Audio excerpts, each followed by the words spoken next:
ओले बरसाने वाला लड़का।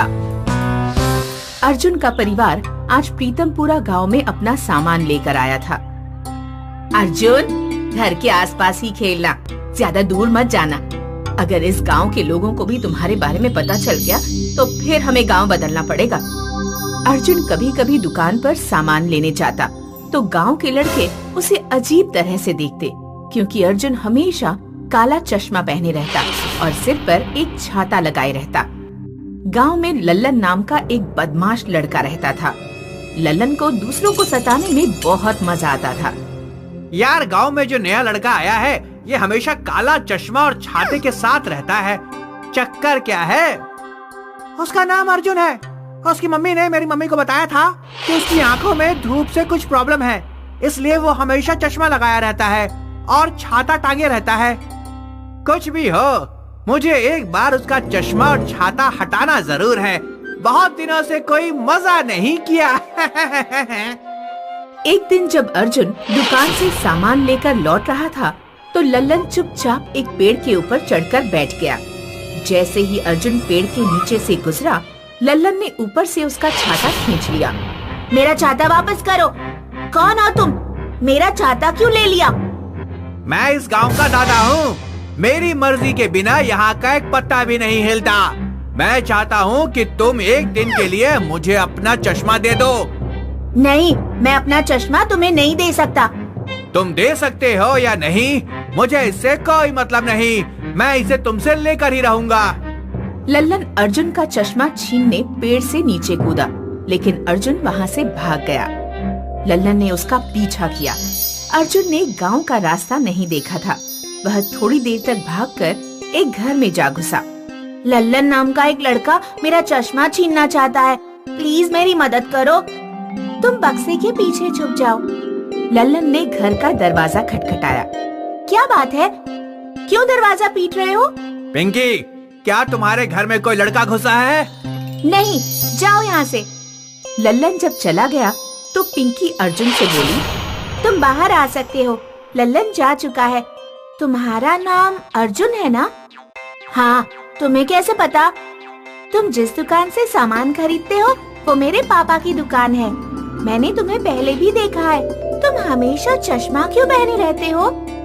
अगर मेरी आंखों पर सूरज की किरणें पड़ जाए तो बहुत बड़े बड़े ओलों की बारिश होती है।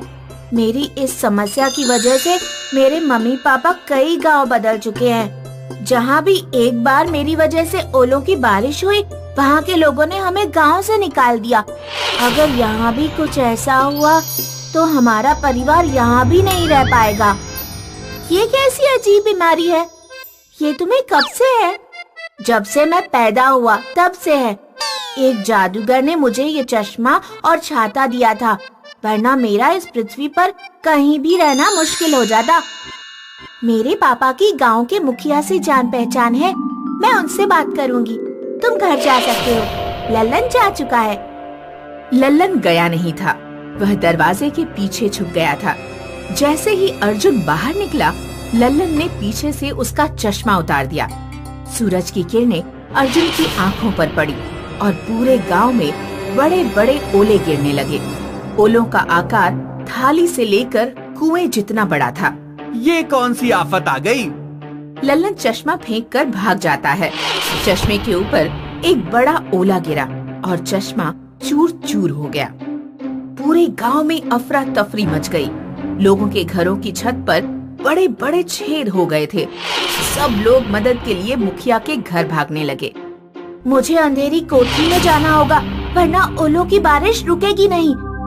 अर्जुन दौड़ता हुआ अपने घर गया और एक बिल्कुल अंधेरे कमरे में बंद हो गया। तब ओलों की बारिश शांत हुई। लल्लन ने गांव के मुखिया को बता दिया कि ये सब अर्जुन नाम के लड़के की वजह से हो रहा है।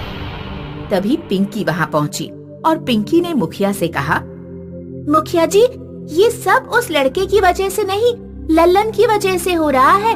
इसी ने उसका चश्मा जबरदस्ती छीना था। पिंकी मुखिया और गांव वालों को सारी बात बता देती है। लल्लन, जब तुम्हें पता था कि उस लड़के को ऐसी समस्या है तो तुमने उसका चश्मा क्यों छीना? ओलों की बारिश के लिए वो लड़का नहीं, तुम जिम्मेदार हो। गांव के लोगों का टबोलों से जो नुकसान हुआ है तुम्हारे पिताजी उसकी भरपाई करेंगे। मुखिया और पिंकी अर्जुन के घर पहुँचे। मुखिया जी, अपने बेटे की तरफ से मैं माफी मांगती हूँ, लेकिन आप हमें गांव से ना निकालें।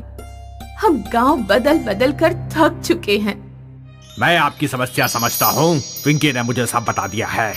गलती आपके बेटे की नहीं थी, ये सब लल्लन की शैतानी की वजह से हुआ है।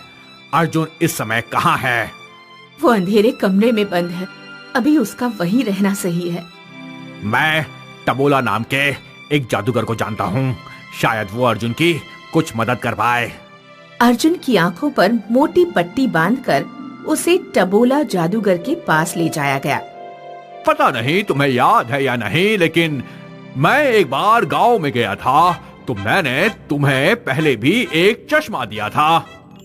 मैं आपको अभी देख तो नहीं सकता, लेकिन मुझे आपकी आवाज ध्यान है। उस समय हम चमचापुर गांव में रहते थे। जादूगर ने अपनी जादुई शक्तियों से अर्जुन को एक नया चश्मा और छाता बनाकर दे दिया। हीरालाल अपने गांव का सरपंच था। उसकी 2 बेटियां थीं, करिश्मा और रवीना। बड़ी बेटी करिश्मा हमेशा एक कमरे में बंद रहती थी।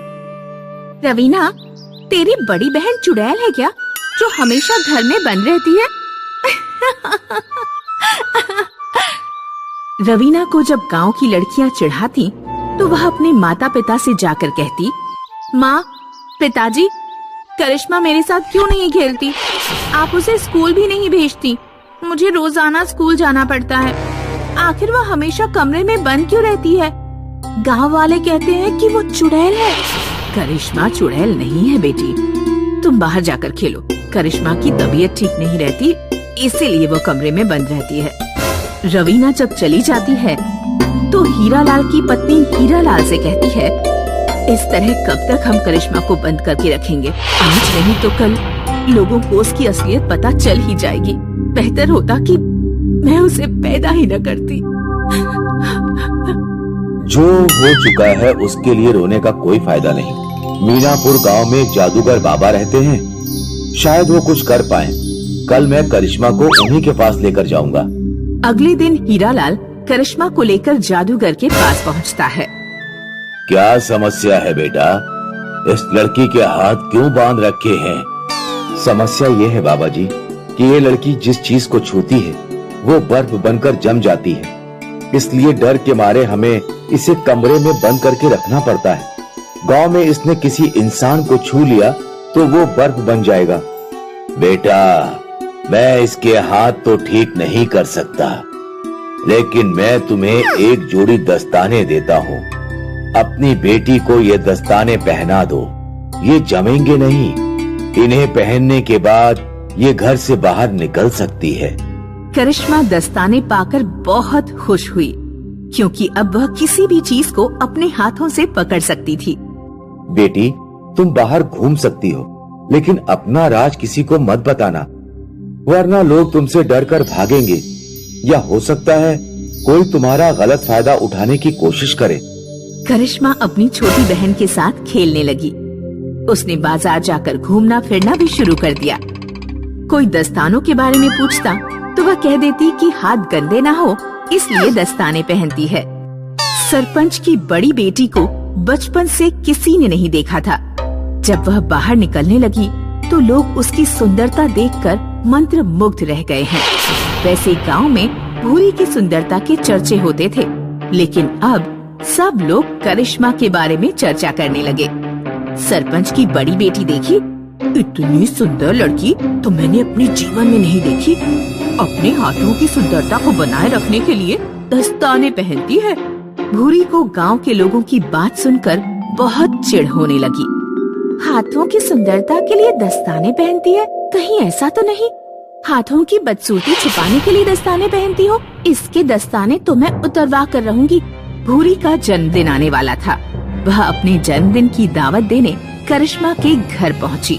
करिश्मा, कल रात मेरे जन्मदिन की पार्टी है, तुम जरूर आना। हाँ, तुम आओगी ना? देखो, मना मत करना प्लीज। ठीक है, मैं आऊंगी। रात में करिश्मा भूरी के घर पहुंची। भूरी ने केक में पहले से ही कुछ मिला दिया था। करिश्मा ने केक खाया तो वह बेहोश हो गई। जब उसे होश आया तो वह बिस्तर पर लेटी हुई थी और उसके दस्ताने गायब थे। मेरे दस्ताने कहाँ गए? करिश्मा दस्ताने ढूंढने के लिए रूम में रखी अलमारी खोलती है। जैसे ही वह अलमारी को छूती है, अलमारी जम जाती है। वह दरवाजों पर हाथ मारती है, दरवाजा बर्फ बनकर जम जाता है। करिश्मा खिड़की से कूदकर बाहर जाती है। कहीं तुम इसे तो नहीं ढूंढ रही हो? हाँ, मैं इन्हें ही ढूंढ रही हूँ। मेरे दस्ताने वापस करो। नहीं करूँगी, मेरे दस्ताने वापस करो, वरना मैं बहुत मुसीबत में पड़ जाऊंगी। नहीं दूंगी, तू ऐसे ही घर जा। करिश्मा अपने दस्ताने लेने के लिए हाथ आगे बढ़ाती है। भूरी अपने हाथ पीछे कर लेती है। करिश्मा के हाथ भूरी को छू लेते हैं। भूरी बर्फ बनकर जम जाती है। गांव की एक औरत यह सब देख रही थी। करिश्मा, ये तूने क्या किया? औरत चिल्लाने लगी। सुनो सुनो गांव वालों, करिश्मा चुड़ैल है, उसने भूरी को जमा दिया। करिश्मा को वहाँ से भागना पड़ता है। भागते भागते वह जंगल पार करके नदी किनारे पहुँच जाती है। वहाँ उसे एक लड़का मिलता है।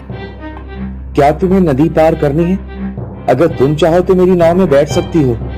ठीक है, मैं तुम्हारी नाव में बैठ जाती हूँ, लेकिन मुझसे दूर रहना, क्योंकि मुझे एक अजीब बीमारी है। तुम क्या करते हो? मेरा नाम बबलू है। मैं शहर से बर्फ लेकर आता हूँ और गांव में बेचता हूँ। तुम्हें क्या बीमारी है? मैं जिस भी चीज को छूती हूँ वह बर्फ बन जाती है। अच्छा, तो ये बात है। खैर, तुम्हें इस बीमारी को अभिशाप नहीं समझना चाहिए। लड़का एक बाल्टी में पानी भरता है और करिश्मा से पानी में उंगली डालने के लिए कहता है। करिश्मा जैसे ही पानी में उंगली डालती है, पानी बर्फ बन जाता है। यदि तुम चाहो तो तुम मुझसे विवाह कर सकती हो। तुम इसी तरह बर्फ जमाना और मैं बर्फ बेचूंगा। इस तरह मेरा खर्चा बच जाएगा। लेकिन मेरे दस्ताने मेरे गांव में ही रह गए हैं और मेरे माता पिता भी मेरी चिंता कर रहे होंगे। तुम चिंता मत करो, तुम एक पत्र लिख दो, मैं वो तुम्हारे माता पिता तक पहुंचा दूंगा और तुम्हारे दस्ताने तुम्हारे गांव से वापस ले आऊंगा।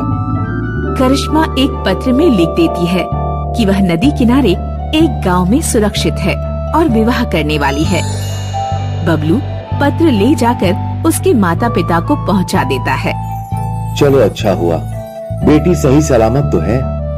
बबलू दस्ताने लेकर करिश्मा के पास लौट जाता है। करिश्मा और बबलू विवाह कर लेते हैं और खुशी खुशी अपना जीवन बिताने लगते हैं।